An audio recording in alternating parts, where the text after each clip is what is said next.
মিয়া ভাই, ভালো তেল আছে নি ভাই? ভাই ভালো তেল লাগতো ভাই। তেল লাগবো? হ্যাঁ। আরে তেল আছে তো, জায়গা মতো একদম আয়া করছেন আপনি। এই যে ভাই দেখেন না, চুলে হাত দিলে ভাই এই যে সব চুল পরে গেছে ভাই। দিন দিন তো ভাই টাকলা হয়ে যাবো ভাই, বিয়া শাদী করবো কম না পরে। আর মিয়া জায়গা মতো আয়া করছেন, এই যে দেখছেন আমার চুল একদম দিয়া কত বড় হয়ে গেছে, ঘন হয়ে গেছে, বড় হয়ে গেছে মিয়া। দেখছেন যা রেডিছে এরকম হয়ে গেছে, আমি নিজেও ব্যবহার করি, এই যে দেখেন এরকম বড় হয়ে গেছে, চুলটি ঘন হয়ে গেছে। দিতাছি তাহলে আমার একটা দেন ভাই, ভালো দেখে চুল, বিয়া শাদী করবো কম, যাতে বড় বড় চুল হইবো, তাহলে টাকলা হয়ে যাবো, বিয়া শাদী করবো। দিতাছি খারান, আপনি খালি দেখেন কি তেল দেই আপনারে।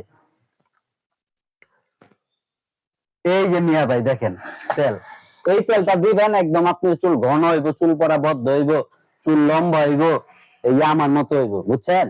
হইবো তো না, আবার চাপাবাজি মামাবাজি মারতেছেন ভাই। আরে কি এর চাপাবাজি, কি করেন না এখন আপনি আমার চুলটা দেখে বুঝতে পারতেছেন না যেটা চাপাবাজি না অরিজিনাল কথাবার্তা? নিমু আবার সব চুল্লা পরে যায় ভাই। না না পড়বো না, চুলটা আরো গজাইব, বড় হইব মিয়া।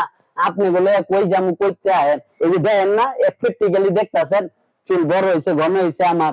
এরপরে আপনি মনে করেন যে দ্বিধাদ্বন্দ্বের ভিতরে আছেন মিয়া। মিয়া ভাই, আপনার চুলটা কি আসল চুল নি ভাই? ধর মিয়া, আসল চুল না গেলে কি চুল মিয়া? আপনারা মিয়া কি করেন না করেন অন্তরে বিশ্বাসই করতে পারলেন না মিয়া। দেখি একটু ভাই আসল চুল নি। আরে মিয়া রাখেন, এটা আসল চুলই। দেখি ভাই, দেখি আপনার চুল ভাই, নকল না। রাখেন রাখেন বাউকাবাজি শুরু করেছেন মিয়া, নকল চুল লাগাই মিয়া, তেল বেচানোর লাগে মানুষের মিয়া সব চুল পরে যাবে গা। এই যে আপনার মতো হয়ে যাবে গা পরে। এই যে আমি আপনার মাথায় কোনো চুল নাই মিয়া। মিয়া মানুষের মিয়া মারানোর বুদ্ধি করছেন, এরা বিয়া শাদী এমনি করি নাই, এরা আবার ভাই এলে গুরুম লিখে পিছিয়ে দিচ্ছে। আপনার দোকান তো তেলে কিনুন না, জান শুনেন ভাই, ইসি রে শালার আলগা চুলটা লাগাই কাস্টমারের বেঁচে পারলাম না, ধরাটা খেয়ে গেলাম। এই আলগা মালগা না লাগাই অনকাতে আমার দিতে হইব, আর নাইলে কাস্টমারের বেচুন কেমনে? আমার নিজের চুলি তো নাই।